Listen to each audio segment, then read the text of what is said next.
House Apartment.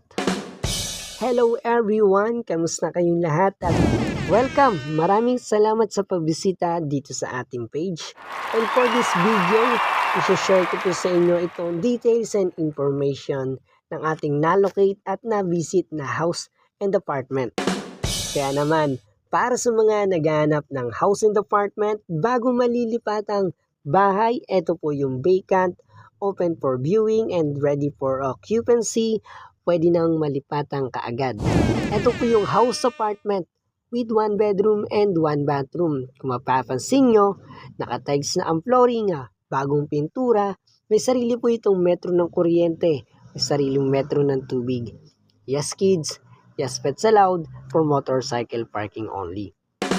Yes, it's inside subdivision, good community, and flood-free location. Malapit sa highway, may malapit na school at market. As of today, vacant pa po ito. Update na lang. Maraming salamat po ulit sa pagbisita. Ito po yung house apartment with 1 bedroom and 1 bathroom.